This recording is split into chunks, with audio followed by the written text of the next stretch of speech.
My name is Monty, and me and Carolyn. Hi. Me and Carolyn are on the freeway, going home, running some errands,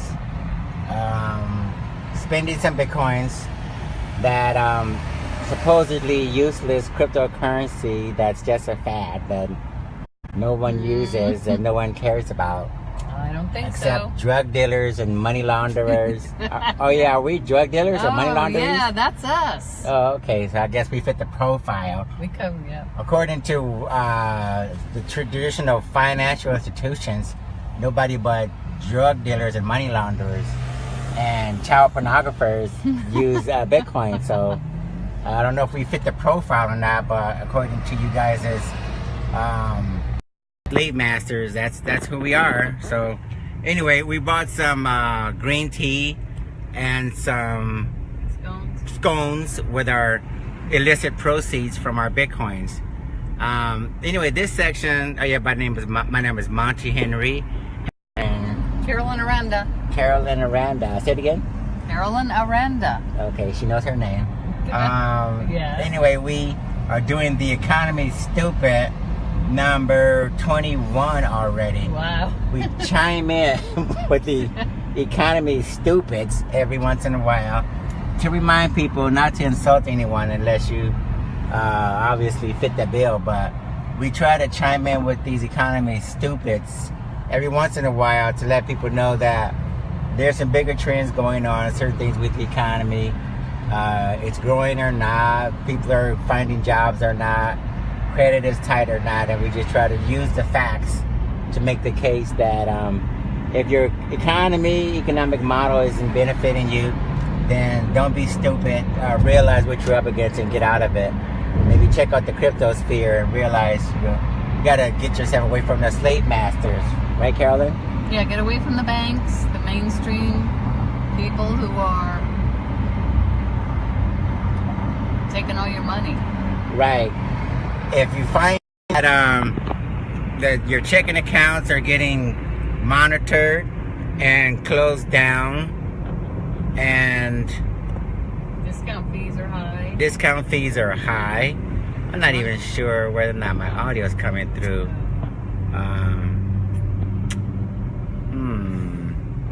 Anyway, let me see here. How should I do this? Let me finish, because I don't even know if it's coming through clear. You think I should finish? Do it later? Yeah, finish it. No. Keep going? Yeah. Okay, anyway, we'll test out the audio later. But yeah, if you're a slave to your traditional, to the financial industry, by way of the credit card issuers, if they're taking your data, housing it, turning it over to hackers, if the IRS is not keeping your stuff safe, not keeping your stuff safe, giving out your passport numbers, identification information, and if your money's not growing, for instance, and your retirement doesn't look like it's going to be that fulfilling, then you probably need to take a look at doing something different. Yeah. What can you tell these people about how the crypto space has taken off and threatened and seems to be rewarding those who stick with it with patience? I think you basically said it all. If your money's not growing, take some of it and put it in cryptocurrencies, and you'll see. Yeah, and if you guys aren't aware of it or not, countries all over the world are starting to take a look at what it means to embrace cryptocurrencies, what it means to allow people to buy things using Bitcoin, for instance, Litecoin and Ethereum. The system seems to be imploding. I was just reading the other day where credit card issuers are being more and more restrictive in terms of the customers that they're allowing to have credit cards and use their credit cards. They're basically not accepting as many applications, and they're denying further credit to people because they're getting burned. And a lot of businesses are also getting burned because the credit card system is basically not really that efficient, not really that reliable and transparent. And a lot of people are really finding out that their lines of credit is getting either canceled or limited. And people are told more and more what you can buy with your own money. And we just think that that's the way it should be, right? No, it shouldn't be. You should have financial freedom. Right. So, just realize, you guys, it's only going to get worse. Banks are cracking down more and more. They're closing accounts, denying accounts. They're closing ATM machines by the thousands.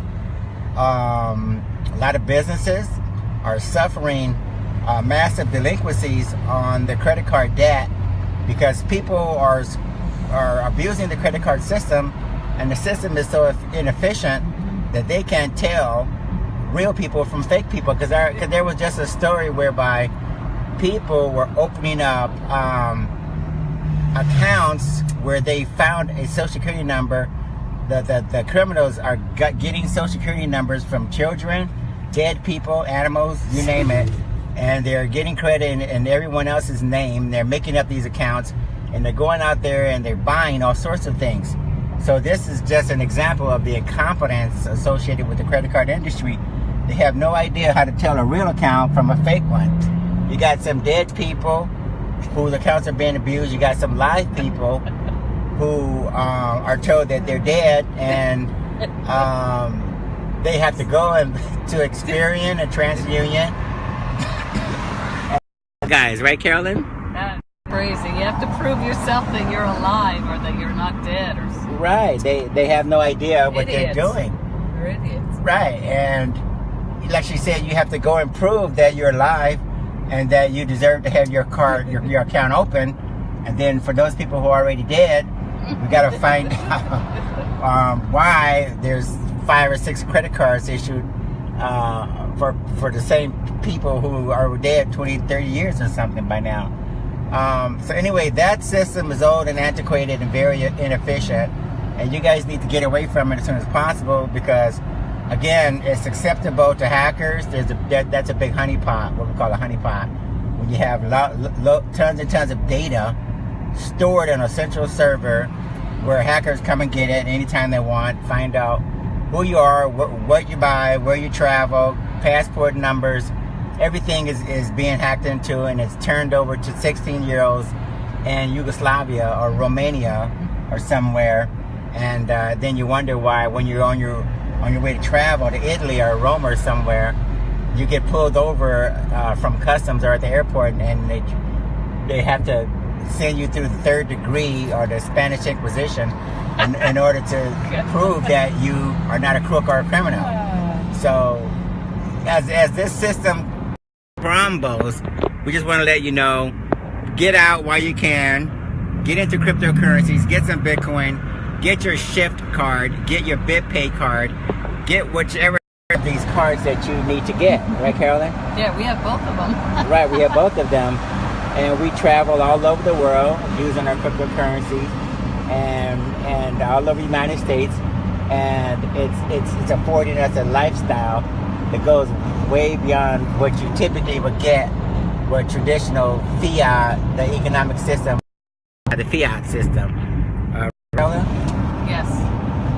So any closing things so we can test out the audio? Bitcoin. Okay, there you go. So and get a t-shirt that says Bitcoin. Get your t-shirt, get your baseball caps, get your underwears, and whatever you can get with the Bitcoin logo on it. And make sure you understand Bitcoin is the safety net that's going to save you when the traditional system implodes. The Federal Reserve and the central bankers and all those guys, they've been in power long enough, and they're running out of tools, running out of ammunition, running out of answers. And so, yeah, use Bitcoin as your safety net, and that way you'll have something to fall back on. So you guys have a good day while we check out our audio and see how it turns out.